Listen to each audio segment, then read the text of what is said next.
आवाज आ रही है भाई जी? जी। हेलो। हाँ।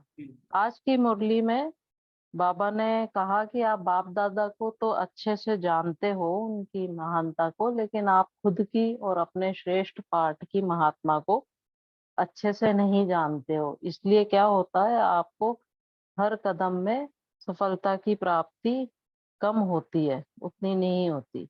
तो इसके लिए बाबा ये कहते हैं कि आप अपनी महानता को बार बार भूल जाते हो, विस्मृति हो जाती है कि इसका कारण है कि आप या तो देहभान में आते हो, या आप में शक्ति की कमी रहती है, या दृढ़ता की कमी रहती है। तो इस चीज का बाबा ने वो भी बताया है कि इसको कैसे ठीक करना है। उसके लिए बाबा ने बताया है कि आपको अपनी जो स्वस्थिति और श्रेष्ठ पोजीशन के श्रेष्ठ स्थान और सम्मान की जो सीट बाबा देते हैं कि आप कितने महान हो, उस सीट पे आप सेट रहोगे तो आप महानता को भूलोगे नहीं, और स्वतः ही अकॉर्डिंगली आपके कर्म होंगे।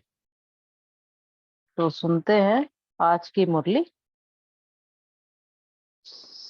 सर्व आत्माओं के परम पिता परमात्मा शिव बोले, जैसे बाप दादा के महत्व को अच्छी तरह से जानते हो, वैसे ही इस संगम युगी ब्राह्मण जन्म को व श्रेष्ठ आत्मा के अपने श्रेष्ठ पाठ को इतना ही अच्छी रीति से जानते हो। जैसे बाप महान है, वैसे ही बाप के साथ जिन आत्माओं का हर कदम व हर चरित्र के साथ संबंध व पाठ है, वह भी महान है। इस महानता को अच्छी रीति से जानते हुए हर कदम उठाने से हर कदम में पद्मों की प्राप्ति स्वतः ही हो जाती है, क्योंकि सारा आधार स्मृति पर है। स्मृति सदा पावरफुल और महान रहती है, या कभी महान कभी साधारण रहती है। जो जैसा होता है वैसा ही वह सदा स्वयं को स्वतः ही समझकर चलता है। तो वह कभी स्मृति और कभी विस्मृति में नहीं आता। ऐसे ही जब आप उच्च ब्राह्मण हो, विश्व के सर्वश्रेष्ठ आत्माएं हो और विशेष पाठधारी हो, फिर अपने इस अंतिम जन्म के इस रूप की, अपने पोजीशन की और अपने ऑक्यूपेशन की स्मृति कभी विशेष और कभी साधारण क्यों रहती है? बार बार उतरना और चढ़ना क्यों होता है? क्या इसके कारण को समझते हो? जबकि निजी स्वरूप है और जन्म भी महान है, तो अपने जन्म की और जन्म की महानता को भूलते क्यों हो? बाबा इसमें अपने ब्राह्मण जन्म की बात कर रहे हैं कि आप इस जीवन को ये आपका आत्मिक जो स्वरूप है, निजी स्वरूप है, और ब्राह्मण जन्म है, ये महान है, तो आप इसको भूलते क्यों हो? भूलना जब होता है जबकि पाठ बजाने के लिए टेम्परेरी रूप बनाया जाता है। निजी रूप न होने के कारण बार बार विस्मृति होती है। भाई जब जैसे कभी आप पार्ट प्ले करते हो, कोई दूसरे रोल में हो, तब तो आप उसको भूल सकते हो, लेकिन ये आपका निजी स्वरूप है, इसको क्यों भूलते हो? तो बाबा कह रहे हैं यहाँ क्यों भूलना होता है? देह अभिमान के कारण। और देह अभिमान क्यों आता है? इन सब कारणों को तो बहुत समय से जानते हो ना, जानते हुए भी निवारण नहीं कर पाते हो। इसका कारण शक्ति की कमी है या दृढ़ता नहीं है, यह भी बहुत समय से जानते हो। मतलब जो कारण है हम उसको भी बहुत समय से जानते हैं, फिर भी निवारण क्यों नहीं करते हो? निवारण क्यों नहीं कर पाते? वही बात बार बार अनुभव में आने के कारण परिवर्तन करना तो सहज और सदा काल के लिए होना चाहिए ना।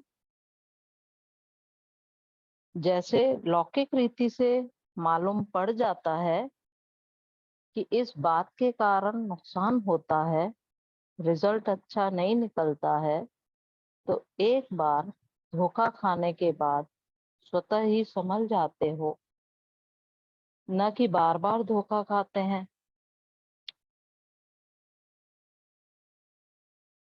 देह अभिमान के कारण या किसी भी कमजोरी के वशीभूत होने से परिणाम क्या होता है, इस बात के अनेक बार अनुभवी हो चुके हो। अनुभवी होने के बाद फिर भी धोखा क्यों खाते हो, और खाते हो तो ऐसे को क्या कहा जाएगा।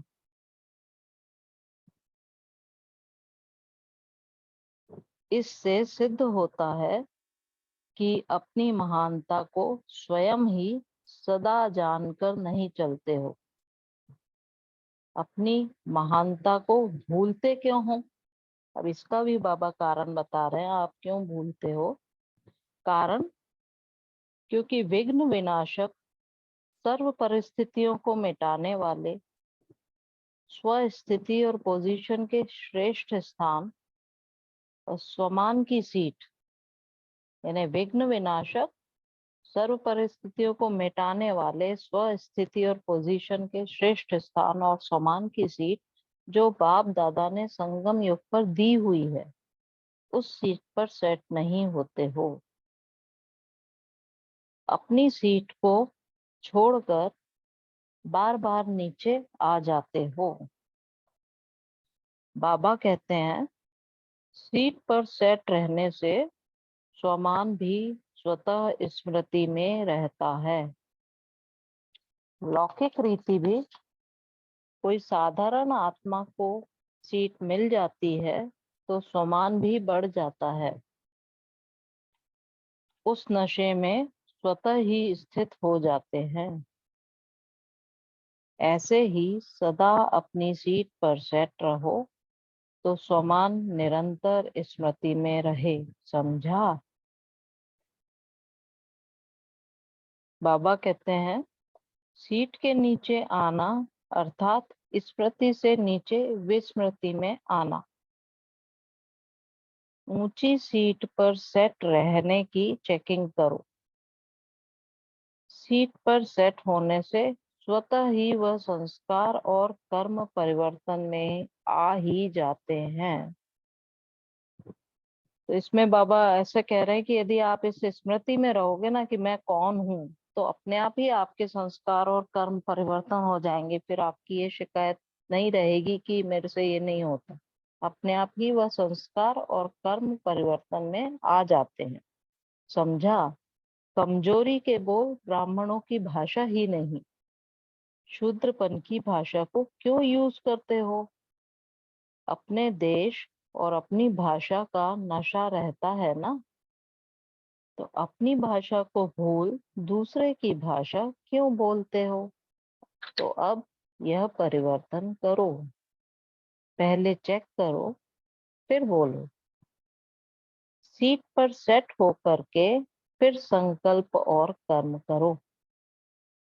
इस सीट पर रहने से स्वतः ही महानता का वरदान प्राप्त हो जाता है। इस सीट पर सेट रहने से स्वतः ही महानता का वरदान प्राप्त हो जाता है। तो वरदानी सीट को छोड़ करके मेहनत क्यों करते हो।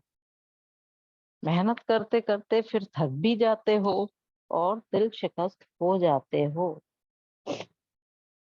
बाबा कहते हैं, इसलिए अब इस सहज साधन को अपनाओ। अच्छा, इस मुरली के विशेष ज्ञान बिंदु हैं। पहला, अपने जन्म और जीवन की महानता को भूलने के कारण ही अवस्था में बार बार उतरना और चढ़ना होता रहता है। दूसरा, जैसे बाप महान है वैसे बाप के साथ जिन आत्माओं का हर कदम और चरित्र के साथ संबंध है और पाठ है, वह भी महान है। ऐसा समझकर कदम उठाने से हर कदम में पद्मों की कमाई स्वतः हो जाती है। और तीसरा, अपने जीवन की जन की महानता को भूलने का कारण यह है कि समान की सीट जो बाबा ने संगम पर दी है, उस पर सदा सेट नहीं रहते हो। ओम शांति। तो आज की दूसरी मुरली है 29/1/75, परखने की शक्ति के प्रयोग से सफल। इस मुरली में बाबा ने शुरुआत में हमें राज ऋषियों की सब का टाइटल दिया है, जिसका उन्होंने मीनिंग बताया है कि राज ऋषि राज्य करने वाले हैं, बेगर टू प्रिंस हैं, सर्व त्यागी हैं, और जैसा चाहे वैसे अपने समय स्वभाव संस्कार को धारण कर सकते हैं और अपनी स्वरूप और स्थिति को भी जैसा समय हो उसके अकॉर्डिंगली स्थित हो सकते हैं। और फिर बाबा कह रहे हैं कि आप सदा सफलता मूर्त होने के लिए आपको क्या करने की जरूरत है। तो उसमें विशेष उन बाबा ने कहा है कि आपको परखने की शक्ति की आवश्यकता होती है सदा सफलता मूर्त बनने के लिए। और उससे आप एक तो जो भी विघ्न हो उनको जान सकते हो, यदि आपकी परखने की शक्ति है तो आने वाले विघ्नों को पहले से जान सकते हो। दूसरा, हर आत्मा की जो भी स्वभाव संस्कार हैं उसके अकॉर्डिंगली उससे बिहेव करके परखने की शक्ति के अनुसार आप उससे वैसा ही बिहेव करोगे और उस कारण उसको संतुष्ट भी कर सकोगे और उसे भी सफलता दिला सकते हो। फिर ये भी हो सकता है जो परखने की शक्ति से कि जिस समय जैसे वातावरण के अकॉर्डिंगली भी आप आत्माओं में उमंग उत्साह भर सकते हो, यदि आप में परखने की शक्ति है कि वातावरण कैसा है उस हिसाब से। तो पढ़ते हैं इस मुरली को। सर्व शक्तियों और वरदानों के दाता शिव बाबा सच्चे राज ऋषि स्वरूप बच्चों के सम्मुख बोले, आज की यह सभी राज ऋषियों की सभा है। जैसे मधुबन शब्द दो बातों को सिद्ध करता है, एक मधुरता को और बेहद की वैराग्य वृत्ति को, ऐसे ही राज ऋषि शब्द है जिसका अर्थ है राज्य करने वाले। तो राज ऋषि हैं बेगर टू प्रिंस, जितना ही अधिकार उतना ही सर्व त्याग। सर्व त्यागी अर्थात समय के ऊपर, संकल्प के ऊपर, स्वभाव और संस्कार के ऊपर अधिकार प्राप्त करने वाले और जैसे चाहे वैसे अपने समय स्वभाव और संस्कार को परिवर्तन कर सकें, अर्थात जैसा समय वैसा अपना स्वरूप और स्थिति धारण कर सकें, ऐसे राज ऋषि अर्थात सर्व अधिकारी और सर्व त्यागी बने हो। बाबा कहते हैं जन्म लेते ही कर्म प्रमाण श्रेष्ठ स्वमान प्रमाण राज ऋषि का मर्तबा बाप दादा द्वारा प्राप्त हुआ है ना। यहाँ बाबा कह रहे हैं जन्मते ही कर्म प्रमाण श्रेष्ठ समान प्रमाण राज ऋषि का मर्तबा बाप दादा द्वारा प्राप्त हुआ है ना। सर्व अधिकारी बन गए हो या अभी बनना है, क्या समझते हो? आप सबका विशेष नारा कौन सा है?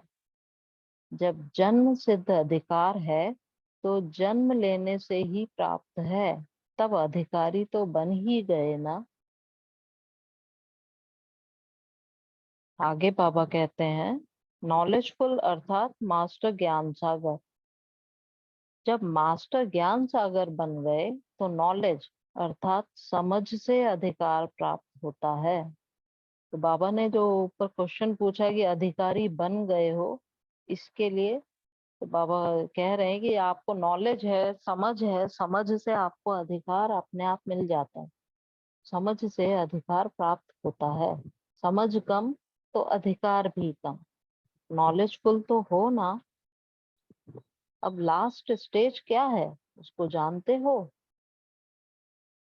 कर्मातीत बनने की स्टेज की निशानी क्या है? उसका जवाब बाबा देते हैं सदा सफलता मूर्त।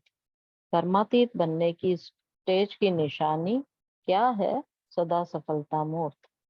समय भी सफल, संकल्प भी सफल, संबंध और संपर्क भी सदा सफल, इसको कहते हैं सफलता मूर्त।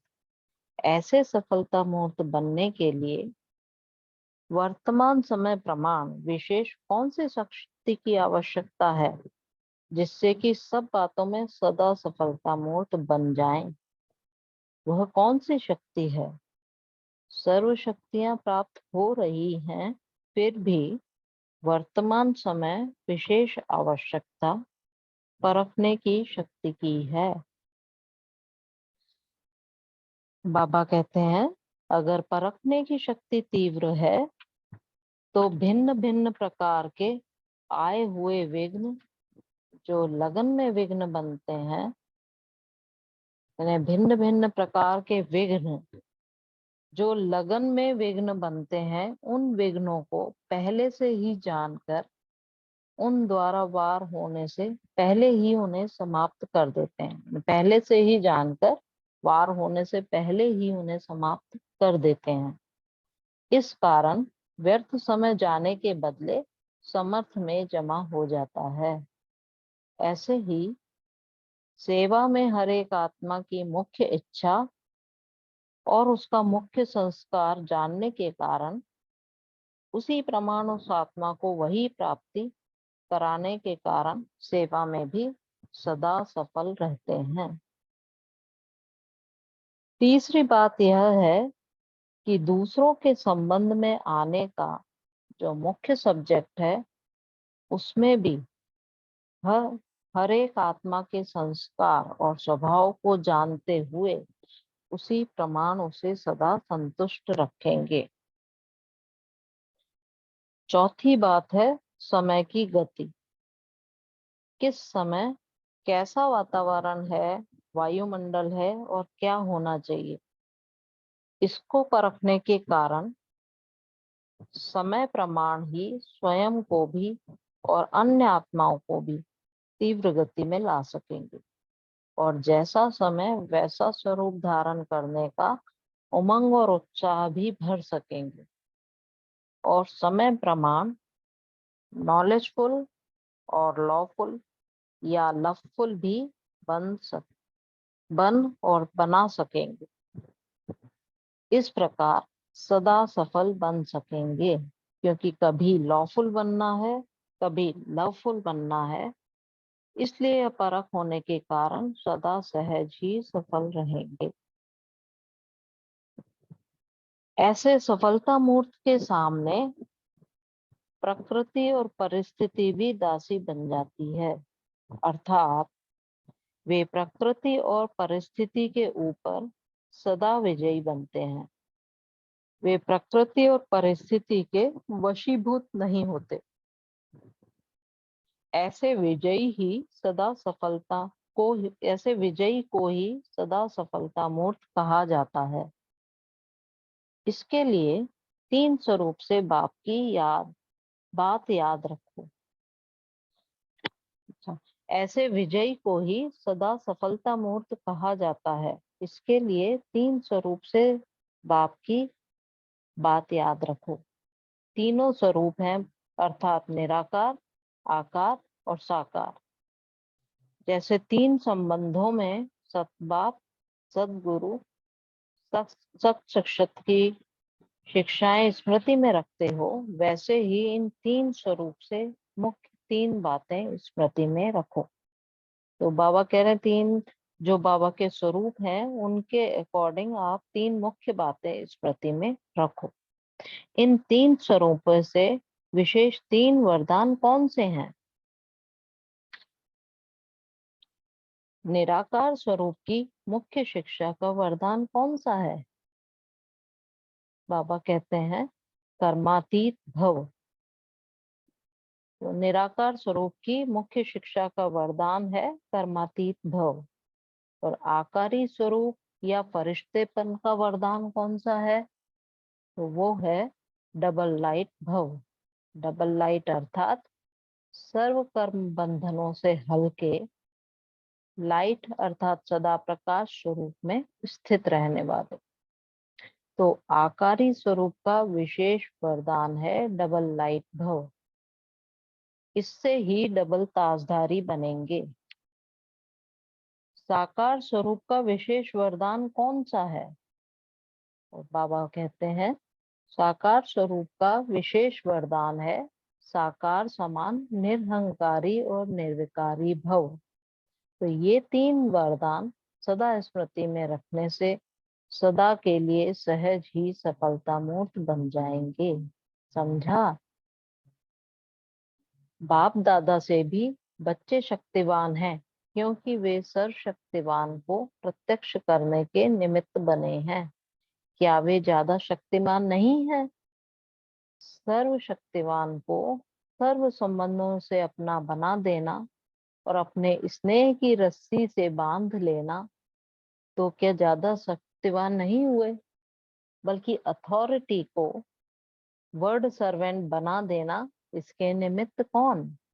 तो समीप और सहयोगी बच्चे।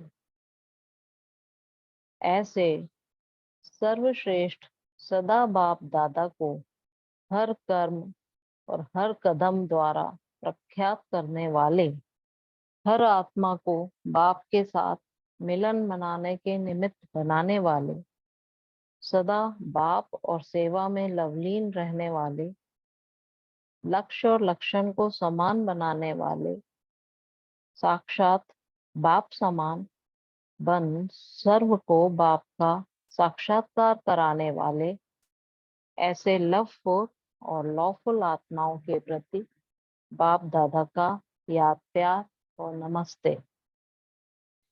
इस मुरली का सार संगम युग पर शिव बाबा द्वारा राज ऋषि का पद प्राप्त होता है।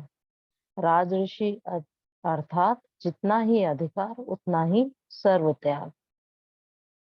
दूसरा, कर्मातीत बनने की स्टेज की निशानी है सदा सफलता मूर्त।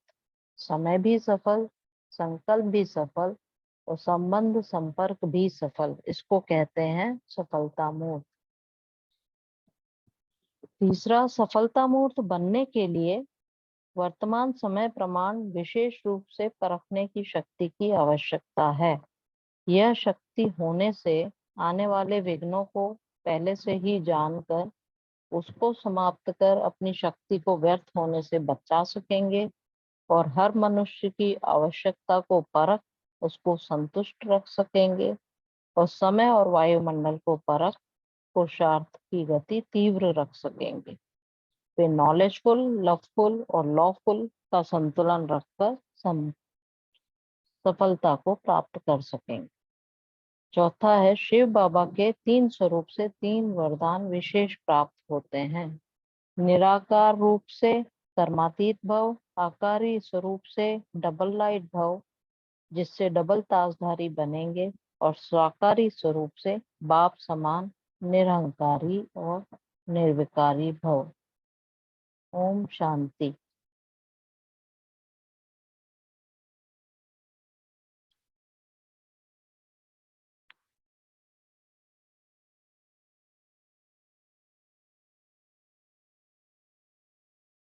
सभी 1 मिनट बाबा को याद करेंगे।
ओम शांति।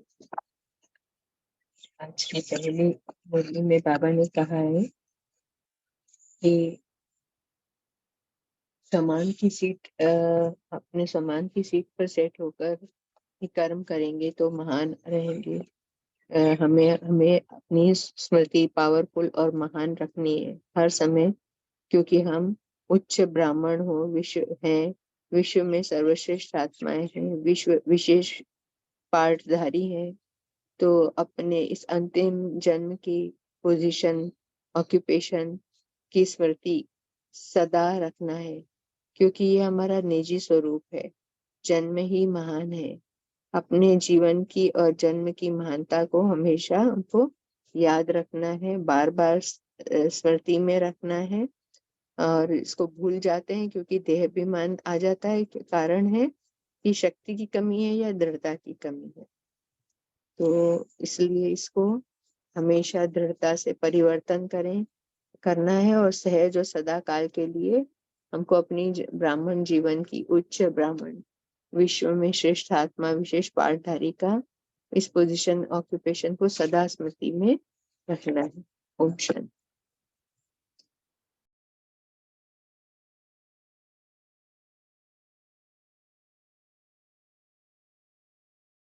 और आत्माएं भी शेयर कर सकती हैं बाबा ने आज का क्या कहा। ओम शांति दीदी। बाबा ने कहा है अनुभवी है हम, धोखा नहीं खाना, अपनी महानता को जानो, अपनी सिद्ध छोड़ना नहीं है। ओम शांति।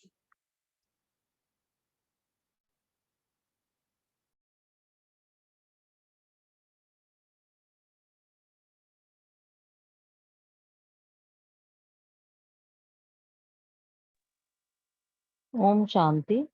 आज बाबा ने कहा कि आप अपनी सीट पर सेट रहोगे तो आपके संस्कार और कर्म स्वतः ही उच्च रहेंगे, महान रहेंगे। तो आपको सिर्फ बहुत सहज साधन है कि अपने समान की सीट पर सेट रहना है। ओम शांति।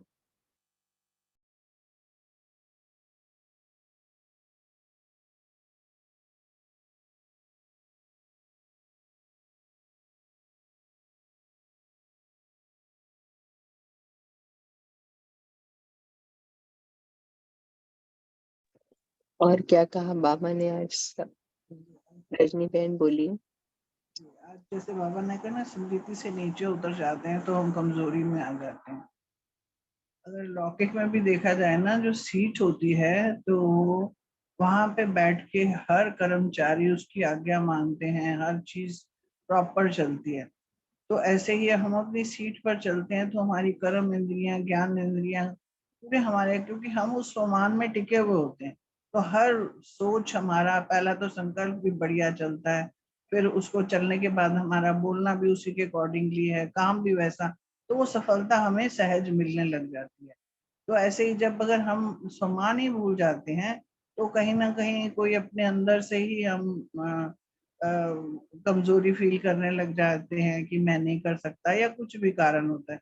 तो इसलिए सम्मान की सीट पे बैठना बहुत जरूरी है। और सुबह जब बाबा कहता है कि जब हम उठते ही हैं कि मैं, मेरे पास सामने खड़ा कौन है, मेरे बाप खड़े हैं, बाप दादा खड़ा मेरे को आशीर्वाद दे रहे हैं, मेरे साथ बैठे हुए हैं, कैसे हैं वो, उनका उनकी विशेषताएं, उनके जो प्राप्तियां हमें आती हैं तो वो हमें पूरे दिन के लिए तैयार कर देती हैं। तो इसलिए आज बाबा ने कहा सम्मान की सीट से कभी भी अपसेट नहीं होना है।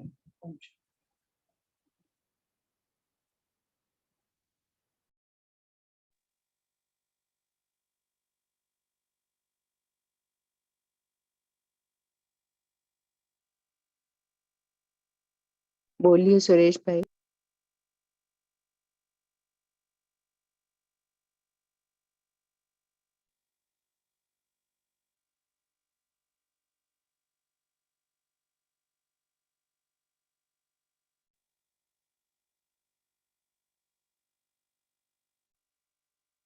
म्यूट किया हुआ है ना आपने, बोलिए। ओम शांति। हाँ बोलिए, भारती बहन बोलिए। हाँ जी, बाबा ने कहा है कि अपने को पहले चेक करना है, फिर बोलो और सीट पर सेट होकर हर संकल्प कर्म करो। और स्वतः ही सीट पर सेट रहेंगे तो स्वतः ही महानता का वरदान प्राप्त हो जाता है। तो बाबा कहते हैं कि वरदानी सीट को छोड़कर मेहनत नहीं करनी है। मेहनत करते करते फिर थक जाते हैं और दिल शिकस्त बन जाते हैं। तो इसलिए हमें सहज साधन अपनाना है। और बाबा कहते हैं कि हमारा जो कमजोरी के जो बोल है वो ब्राह्मणों की भाषा नहीं होती है, शूद्रपन की भाषा है। तो इसे हमें यह भाषा हमें कभी यूज नहीं करनी। अपने देश और अपनी भाषा का नशा हमें रहना चाहिए। अपनी भाषा को भूल दूसरे की भाषा नहीं बोलनी चाहिए। ओम शांति। जैसे कि अब अभी हम ब्राह्मण जन्म हो गया, हमारा पुराना जन्म से हम मर्जीवा हो गए हैं, तो जैसे बाप जी, महान है वैसे वैसे हम भी। हम भी महान है। तो जैसे बाप के साथ जिन आत्माओं का कदम है, चरित्र है, संबंध है, पार्ट है, वह भी महान है। तो महान है, ऐसा कदम उठाने से सदा हर कदम में पद्मों की कमाई स्वतः ही हो जाती है। सतह हो जाते, हम भी बाप समान महान बन जाते हैं। हम्म, ओम शांति। बहुत अच्छा। और भी कोई शेयर कर सकते हैं? दूसरी मुरली में क्या कहा? परखने की शक्ति के बारे में क्या कहा बाबा ने? कर्मातीत अवस्था किसको कहते हैं? उसकी निशानी क्या है? हम शांति दीदी हाँ जी, बोलिए। कहा था, अगर परखने की शक्ति तीव्र है तो भिन्न भिन्न प्रकार के आए हुए विघ्न जो लगन में विघ्न रूप बनते हैं, उन विघ्नों को पहले से ही जानकर उन्हें वार होने से पहले ही समाप्त कर सकते हैं। हम शांति। बहुत अच्छा।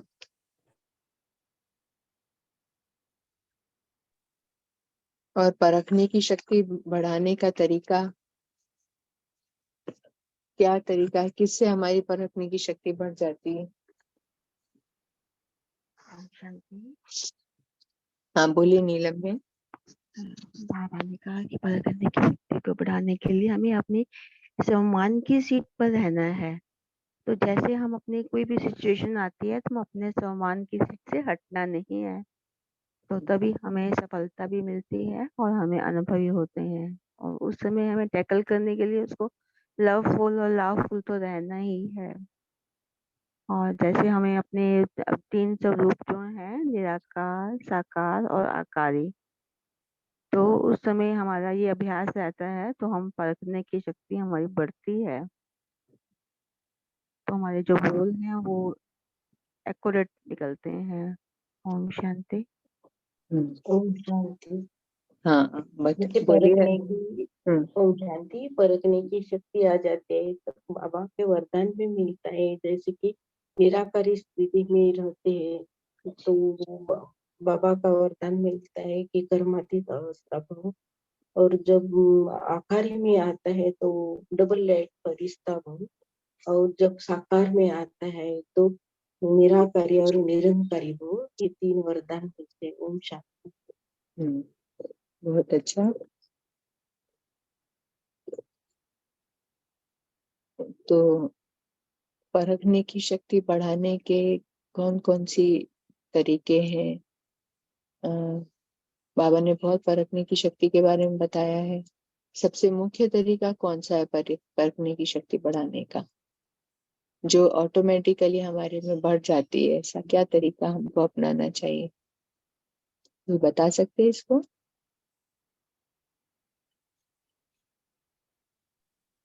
ओम शांति।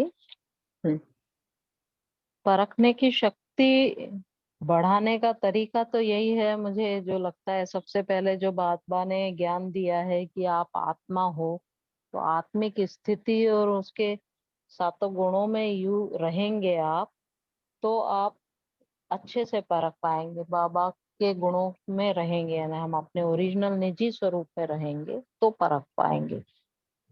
क्योंकि हम जब रहेंगे तो हम एक तरह से साक्षी भी रह पाते हैं, आत्मिक स्थिति में हम साक्षी भी रह पाते हैं, तो हम देख पाते हैं आसपास क्या हो रहा है, तो उससे परखने की शक्ति बढ़ती है, मुझे ऐसा लगता है। तो परखने की शक्ति बढ़ाने का ये तरीका है सबसे ज्यादा कि हमको आत्मा समझ के परमात्मा की जितना याद में रहेंगे, बाबा की याद में रहेंगे, जितना मन कम चंचल होगा, जितने कम विचार चलेंगे, उतनी क्लैरिटी हमारी बढ़ती जाती है। तो इसके लिए हमारी विजडम, विवेक युक्त बुद्धि होनी चाहिए। विजडम एकदम स्ट्रांग और क्लियर हो। कॉमन सेंस का हम जितना यूज करेंगे उतनी हमारी परखने की शक्ति, और उसके लिए हमारे विचार कम से कम चलने चाहिए। जितना हम योग में स्ट्रांग होंगे उतनी हमारी परखने की शक्ति ऑटोमेटिकली बढ़ती जाती है। और जितना ही मन में विचार ज्यादा होते हैं उतनी वहां पर फिर परखने की शक्ति कम, उतनी दुर्बलता। परखने की शक्ति जहाँ कम होती है वहां कौन सी दुर्बलता आती है? वहां एक तो मोह बढ़ जाता है, दूसरा चिंता बढ़ जाती है। तो इससे समझना चाहिए कि हमारी अभी परखने की शक्ति कम हो रही है। तो बुद्धि, विवेक युक्त बुद्धि स्ट्रांग क्लियर होनी चाहिए। ठीक है, और क्या कहा बाबा ने आज? ओम शांति। ओम, हाँ जी बोलिए भोपाल भाई। ओम शांति। आज परखने की शक्ति के लिए जैसे कहते हैं कि जो मम्मा, सारे मम्मा बाबा और जो बड़ी दीदी थे, बड़ी दीदी को विशेष कहते हैं कि उनमें परखने की बहुत शक्ति थी। तो अगर दीदी की बात को देखें तो वो बहुत अंतर्मुखी रहते थे। और दूसरा, दीदी की एक विशेष अभ्यास करते थे कि वो अपने आप को हमेशा एज ए मस्तक मणि के रूप में चमकता हुआ सितारा देखने का उनका बहुत बड़ा अभ्यास था। बार बार इसी अपने आप को चमकता हुआ सितारा देखते, मतलब वो निराकारी स्थिति में जो है रहते। जितना निराकार रहेंगे, अटैचमेंट से दूर रहेंगे, तो हमारे संकल्पों की गति भी ऑटोमेटिकली वो नीचे आ जाएगी। और आज जो बाबा ने कहा है कि जो बाबा ने राज ऋषि की बात की है, बाबा ने कि राज्य का, तो मतलब बाबा ने कहा कि हमें अपने ऊपर भी राज्य है। और जो बाबा ने कहते हैं कि जो हमारी कर्म इंद्रिय है उन पे जितना राज्य होगा, और ऋषि का मतलब है कि बेगर टू प्रिंस, बाबा ने कहा कि जितना अधिकार है उतना ही जो है सर्वत्यागी होंगे। तो सर्वत्यागी बाबा ने कहा कि समय के ऊपर, संकल्प के ऊपर, स्वभाव के ऊपर, संस्कार के ऊपर, स्वतः उनके ऊपर अधिकार प्राप्त करने वाले होते हैं। ओम शांति। हम्म, शांति। बोलिए अरुण बहन। हाँ, आज जो बाबा ने कहा है तो समय समय जैसे जैसे समय जैसा है परखने की शक्ति आएगी। समय से शक्ति जैसी परखने की आती है वैसे ही आपकी शक्ति बढ़ जाती है, तो धारणा भी हो जाती है। तो योग युक्त होकर कर्म करने के लिए आपकी जो शक्ति है वो यूज होती है। ओम शांति। तो जितना ज्यादा योग में रहेंगे, बाबा के साथ याद में रहेंगे, उतनी परखने की शक्ति ऑटोमेटिकली बढ़ती जाती है। बहुत अच्छा। इसलिए बाबा ने कहा ना, अपने समय, स्वभाव, संस्कार, जैसा समय वैसा अपनी स्वरूप स्थिति धारण कर सके।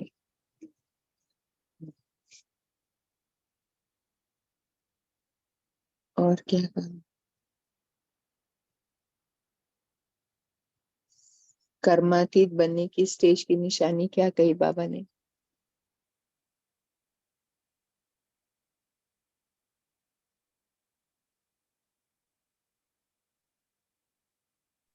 ओम शांति। बोलिए हर ओम शांति। बोलिए बोलिए सोनिया हर बहन। जाना। ओम शांति। सोनिया बहन बोलिए। हाँ जी, कर्मातीत बनने की स्टेज की निशानी है सदा सफलता मुहूर्त। उनका समय भी सफल, संकल्प भी सफल, संबंध संपर्क भी सदा सफल होंगे। इसको कहते हैं सदा सफलता मुहूर्त। तो ऐसा कर्मातीत बनने की स्टेज की निशानी है।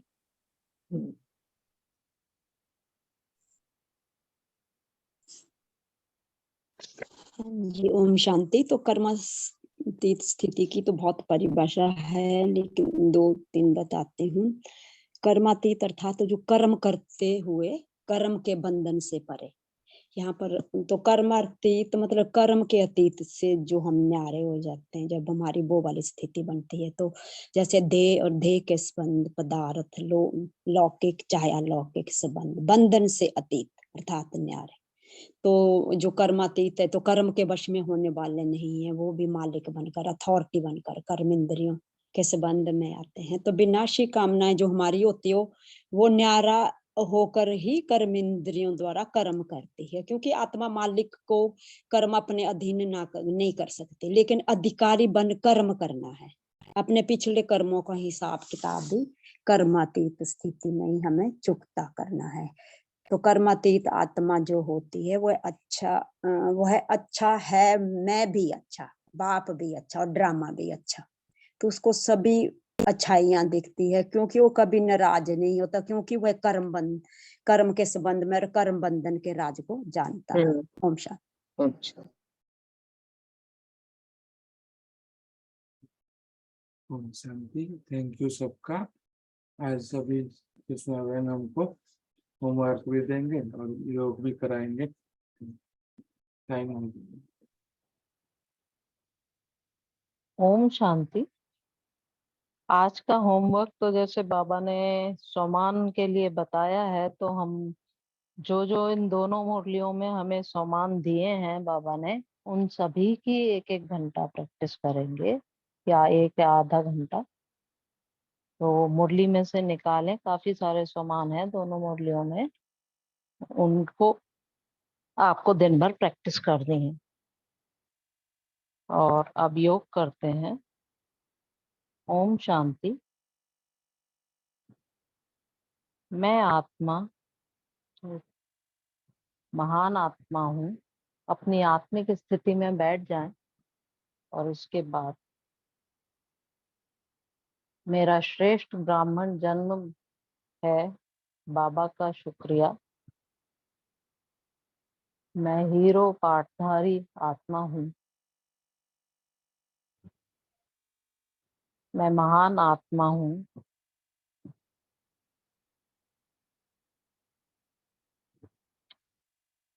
अपने देह भान को धीरे धीरे भूलते जाएं। मैं विघ्न विनाशक हूँ।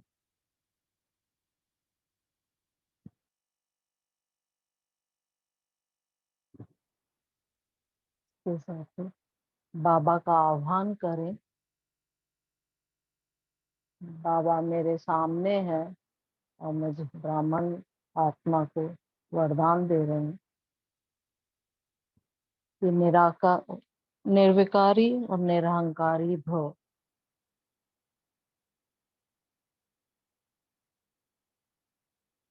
इस वरदान को बाबा की दृष्टि से मैं ग्रहण कर रही हूँ। मेरा निर्विकारी और निरहंकारी भव।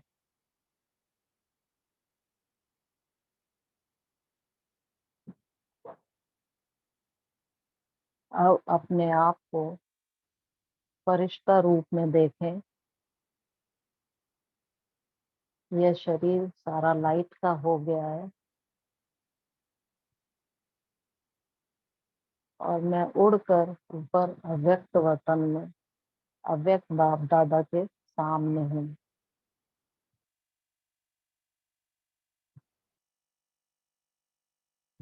बाबा के दृष्टि, बाबा से दृष्टि ले रही हूँ।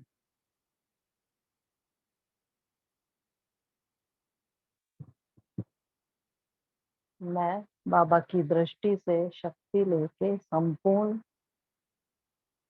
अव्यक्त फरिश्ता बन गई हूँ। बाबा मुझे वरदान दे रहे हैं, डबल लाइट भव।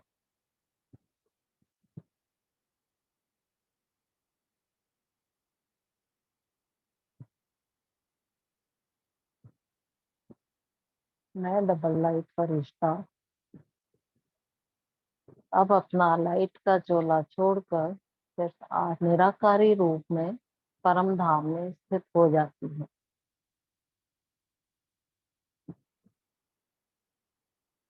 परम धाम में शिव बाबा के बिल्कुल पास जाके बैठ जाती हूँ।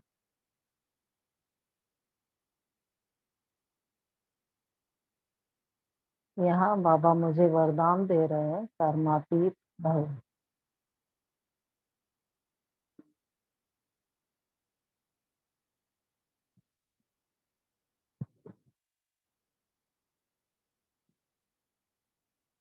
इस निराकारी स्थिति में, ज्योति बिंदु स्वरूप की स्थिति में, परम धाम में मैं थोड़ी देर स्थित हुई थी।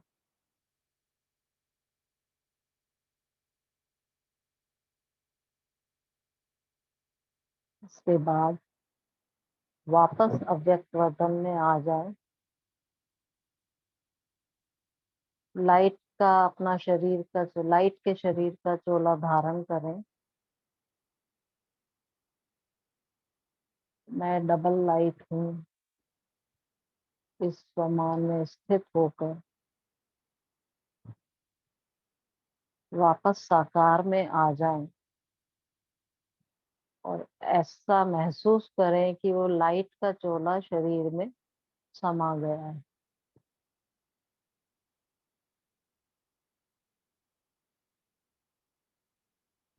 और मैं निरहंकारी हूँ, निर्विकारी हूँ, इस रूप में वापस अपने शारीरिक साकारी रूप में आ जाए।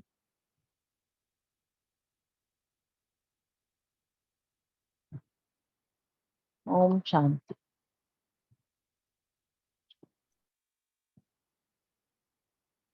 ओम शांति। थैंक यू सुषमा बहन, थैंक यू सबका, थैंक यू साधना बहन, शेरू भाई जी। आगे फिर कल मिलते हैं, अभी एंड करते हैं यहीं पे। थैंक यू सबका। ओम शांति। Thank you. ओम शांति। ओम जो शांति। ओम शांति। शांति। Have a good day. शांति। ओम शांति। धन्यवाद बाबा। शुक्रिया परिवार, शुक्रिया बाबा, शुक्रिया। ओम